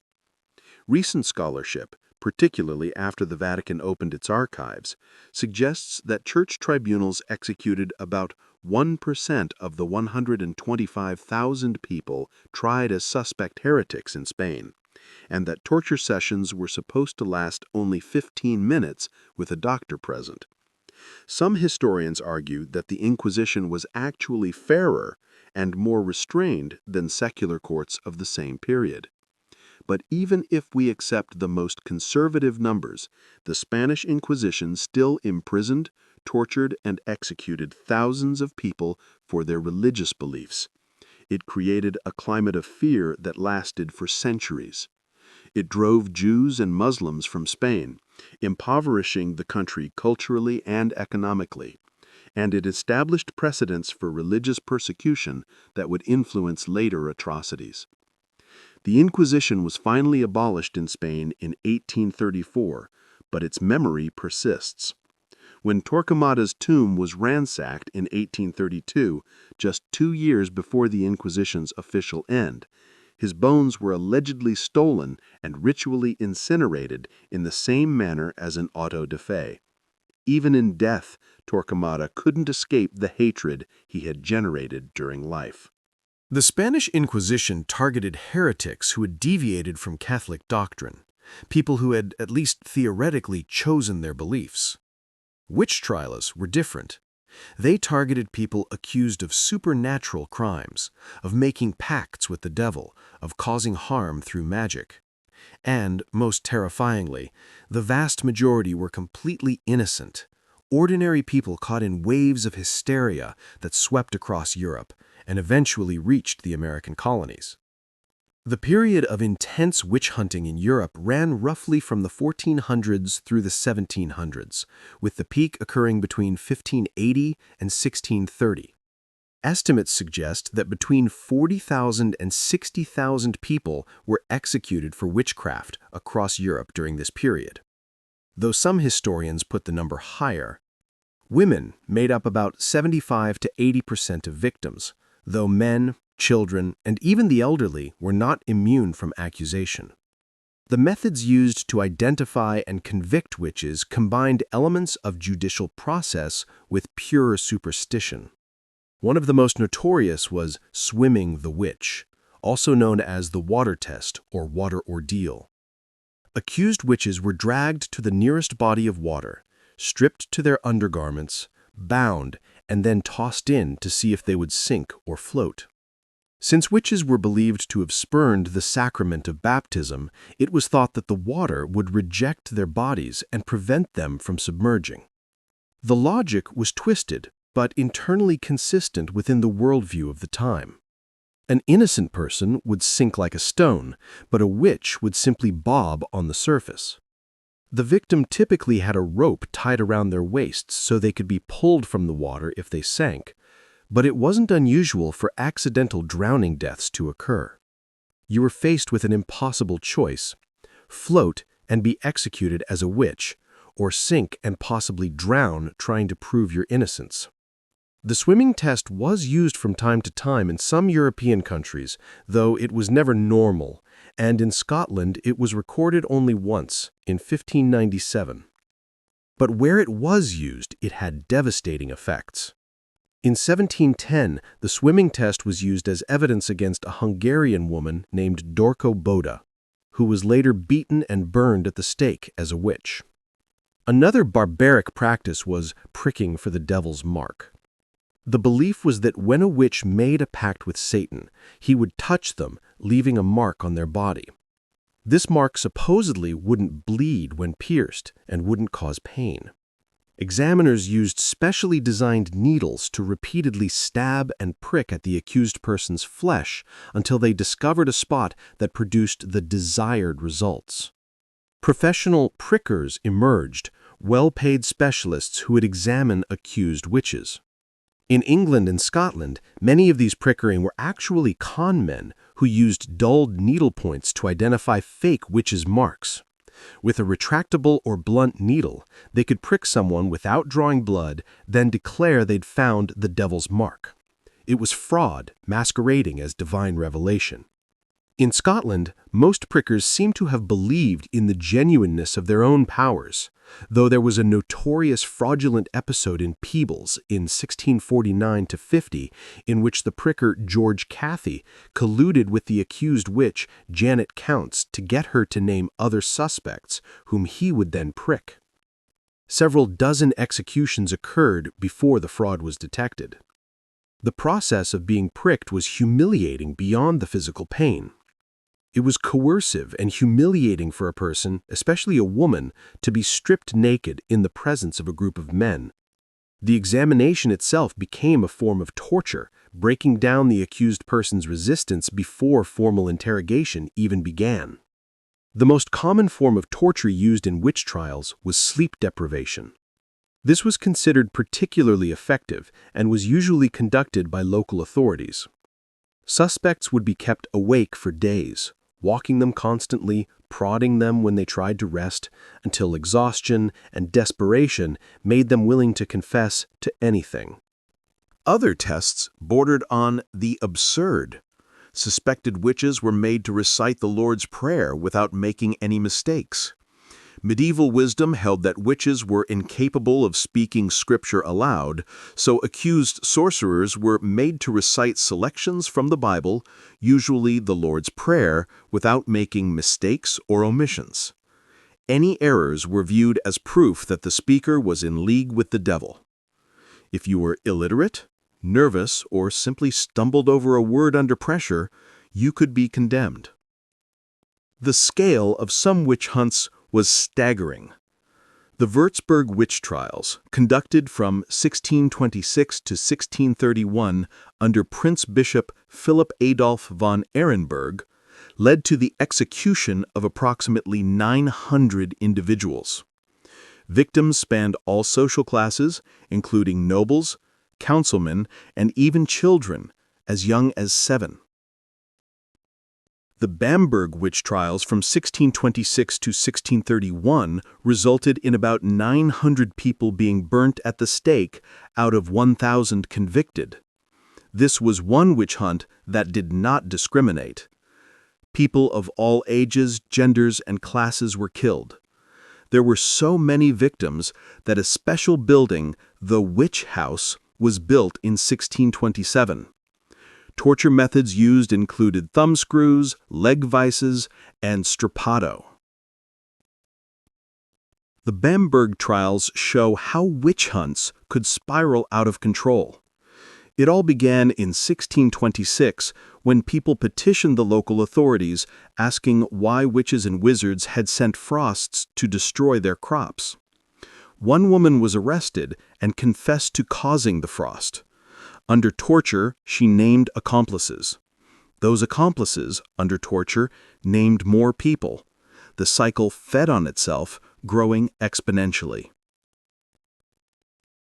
The prince bishop who spearheaded the Bamberg witch trials made a very handsome profit seizing the lands of those he sought to destroy. This financial incentive appears in many witch hunts. Convicted witches had their property confiscated. This created a perverse motivation for authorities to find people guilty, particularly wealthy people, whose estates would enrich local coffers. Some regions had particularly intense periods of witch hunting. In 1428, the first systematic European witch hunt began in Valais, Switzerland.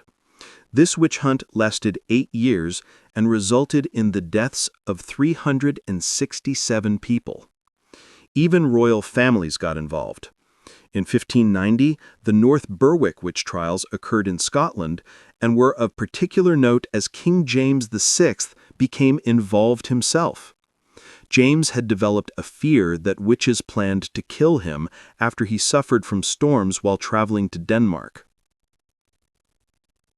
James subsequently wrote a book about witchcraft called De Monologia in 1597, lending royal authority to the persecution of suspected witches. When he became King James I of England in 1603, he brought his witch-hunting enthusiasm south with him. The apparatus of witch trials was sophisticated in its cruelty. Accused witches were tried in criminal courts with a judge who presided and made rulings on the law, a jury of 15 property-owning members of the local community who decided on a verdict, and a clerk to keep records. If the jury convicted the accused person, the judge would pass sentence. In a witchcraft case, the sentence was usually death by strangulation, followed by burning. But before you reached trial, you faced interrogation. Confessions extracted under torture had to be confirmed voluntarily afterward, similar to Inquisition practice. Confession evidence tended to have much more about the suspect's dealings with the devil. Confessions could also implicate other suspects, if a suspect was asked something like, "Who else was present when you met the devil?" This created the cascading effect seen in Bamberg and elsewhere. One person, desperate to end their torture, would name neighbors, family members, anyone they could think of. Those people would be arrested, tortured, and forced to name still more people. A single accusation could metastasize into dozens or hundreds of executions. The witch hunts finally began to decline in the late 1600s and early 1700s as Enlightenment ideas about evidence and rationality spread through Europe. In Austria, Maria Theresa outlawed witch-burning and torture in 1768. Other European powers followed suit over the next few decades. But the end came slowly. The last execution for witchcraft in Europe did not take place until 1782, when Anna Guldi was executed in Glarus, Switzerland, officially for poisoning, though it was widely understood to be a witch trial disguised as something else. Why did witch hunts finally end? Several factors converged. Rationalist historians in the 18th century came to the opinion that the use of torture had resulted in erroneous testimony. If you tortured people, they'd confess to anything, making their confessions worthless as evidence. Courts began demanding higher standards of proof. Spectral evidence, where victims claimed to see the accused witch's spirit tormenting them, was increasingly rejected. Without torture and without spectral evidence, convictions became much harder to secure. The witch hunts lost their legal foundation and collapsed. Looking back at the witch trials from our modern perspective, it's tempting to see them as a complete aberration, a period of madness that has nothing to teach us. But that's too comfortable. The witch trials happened in societies that considered themselves Christian, civilized, and lawful. They had courts, judges, procedures. Everything was documented. People believed they were serving justice and protecting their communities. The witch trials remind us that legal systems can be weaponized, that torture produces false confessions, that mass hysteria can override reason, and that ordinary people can participate in extraordinary cruelty when they believe they're fighting evil. These aren't medieval problems, they're human problems, and we ignore them at our peril. By the late 1700s, something remarkable was happening across Europe. Torture, which had been a standard part of legal procedure for centuries, was being abolished. Country after country, region after region, formally ended the practice. This wasn't just a change in law. It was a fundamental shift in how societies thought about justice, evidence, and human dignity. The intellectual foundation for this change came from the Enlightenment, that period in the 17th and 18th centuries when European thinkers began questioning traditional authority and applying reason to social problems. One book in particular changed the conversation about torture forever. In 1764, a 26-year-old Italian nobleman named Cesare Beccaria published a slim volume titled On Crimes and Punishments. Beccaria had been meeting with a group of intellectuals in Milan who called themselves the Il Caffè, the coffee house, inspired by similar literary societies in England and France. They discussed philosophy, politics, and how to reform Italian society. From these discussions, Beccaria produced his treatise, which would become one of the most influential books on criminal justice ever written. Beccaria's work condemned torture and the death penalty, and became a founding text in the field of penology. His argument was both moral and practical. Morally, he wrote that no man can be judged a criminal until proven guilty, and society cannot remove its protection until violation has been proved. To torture someone whose guilt hasn't been established was to punish the innocent. Practically, Beccaria argued that torture should never be used against an accused whose guilt has not been officially established, and that the purpose of punishment should be to deter crime rather than simply exact revenge. He pointed out that torture produced unreliable confessions. People would say anything to stop the pain. A guilty person with enough physical endurance might resist torture and be declared innocent. An innocent person with low pain tolerance might confess to crimes they never committed.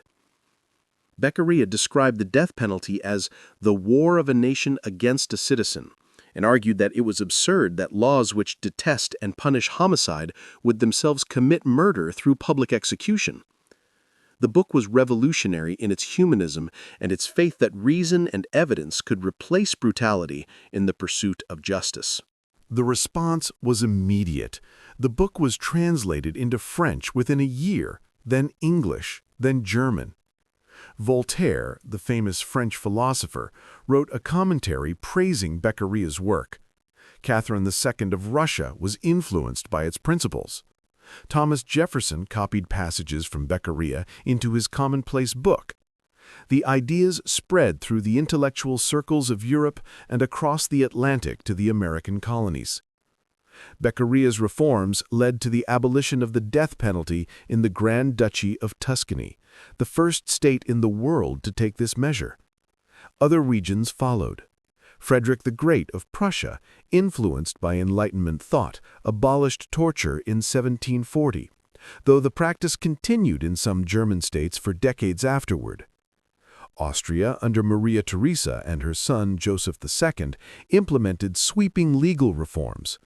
In 1776, Austria formally abolished torture. Other Austrian territories followed suit. The Holy Roman Empire, that sprawling collection of German-speaking states, gradually moved away from torture in criminal proceedings. France abolished judicial torture in 1780, though it would take the Revolution in 1789 to fully transform the French legal system. The revolutionaries, steeped in Enlightenment philosophy, rejected the old regime's methods as barbaric.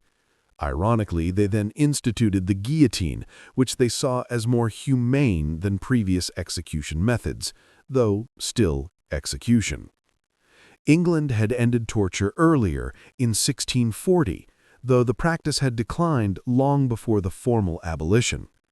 By the 18th century, English common law had developed protections against self-incrimination and rules about evidence that made torture unnecessary and illegal.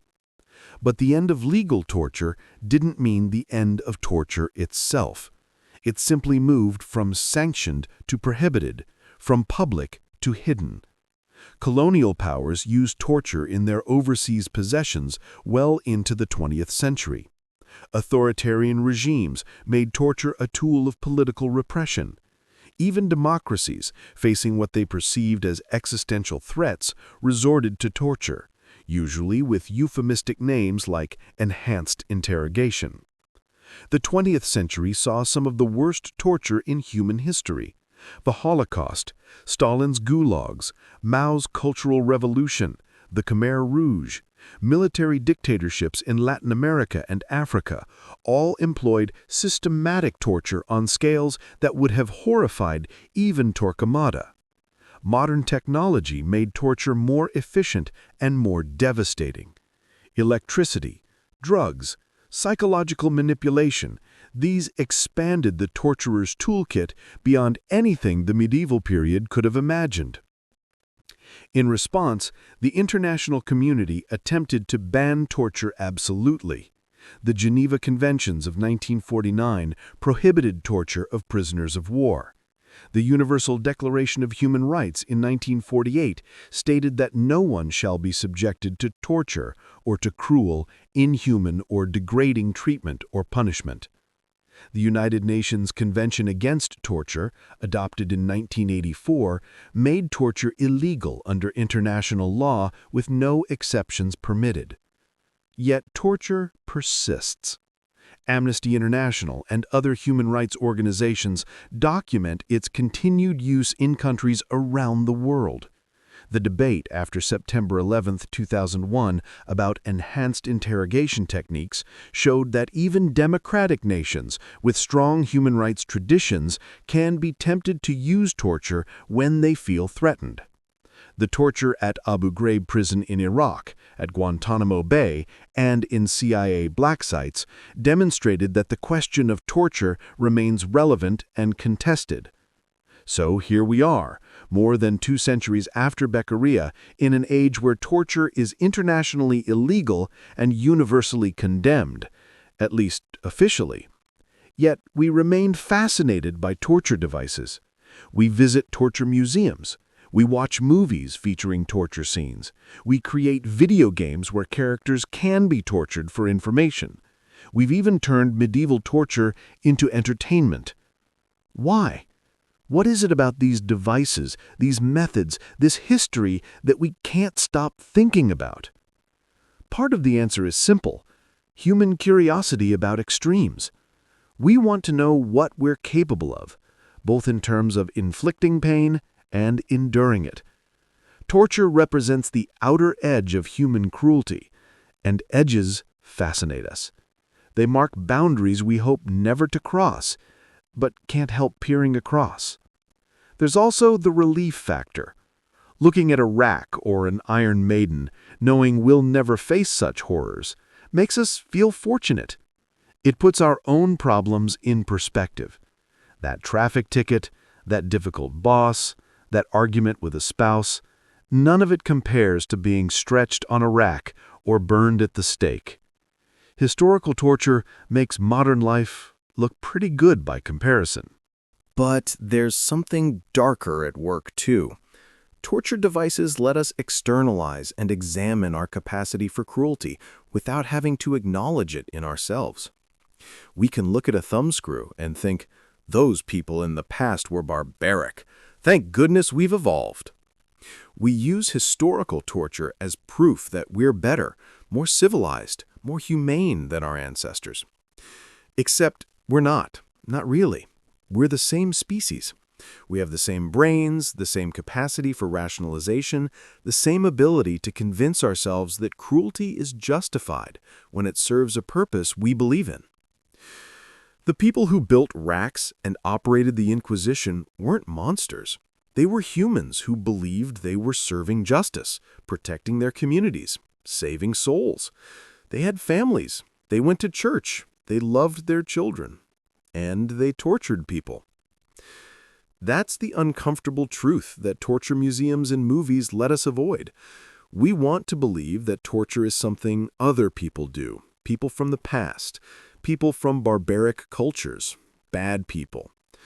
But torture is something that humans do when they're afraid, when they're certain they're right, when they believe the ends justify the means. Medieval torture devices are popular because they let us distance ourselves from that realization. They're artifacts from another time, proof that we've moved beyond such darkness. But have we? In our own century, democratic nations have debated whether waterboarding constitutes torture. Prison systems use solitary confinement, which many human rights organizations consider a form of torture. Police extract false confessions through psychological manipulation that doesn't leave physical marks. The tools have changed. The rationalizations have modernized, but the underlying human capacity for organized cruelty remains. Medieval torture devices are a mirror.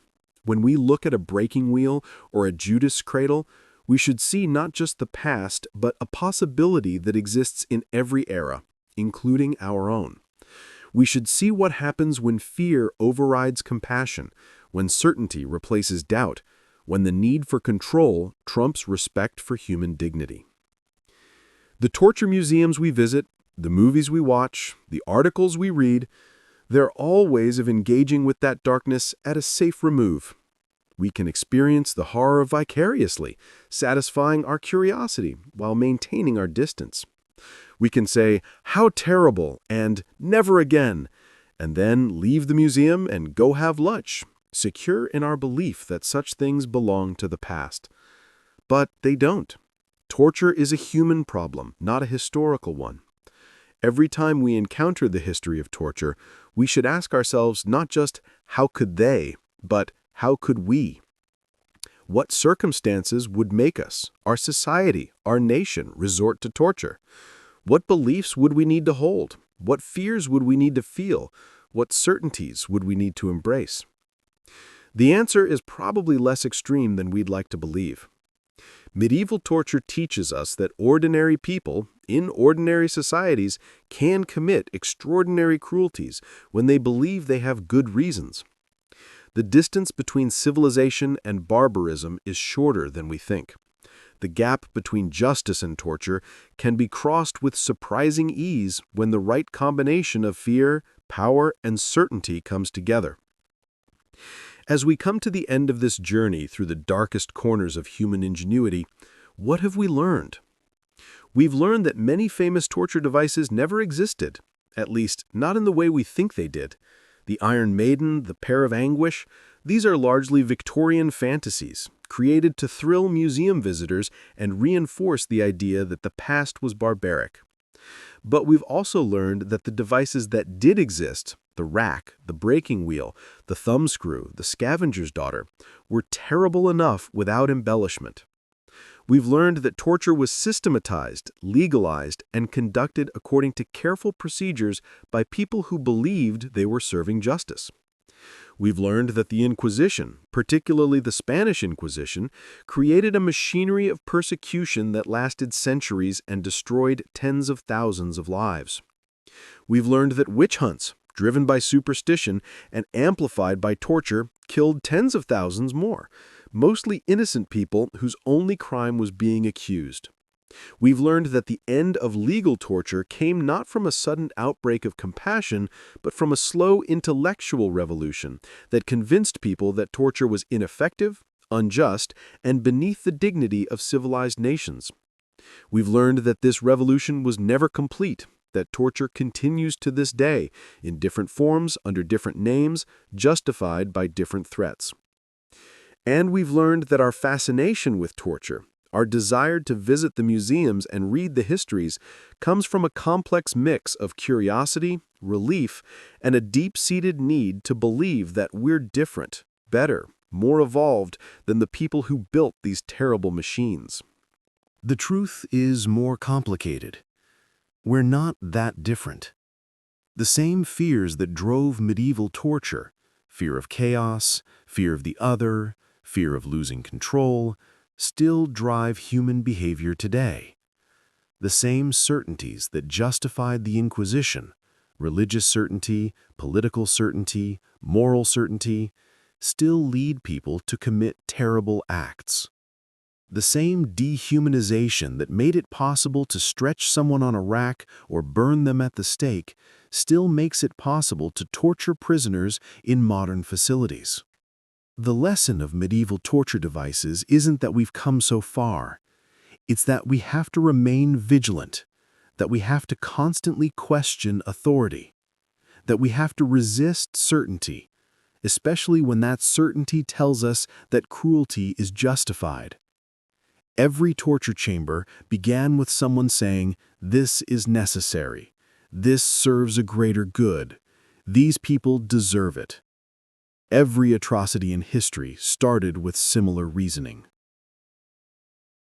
So, the next time you see an Iron Maiden in a museum or a torture scene in a movie, don't just think how terrible that was.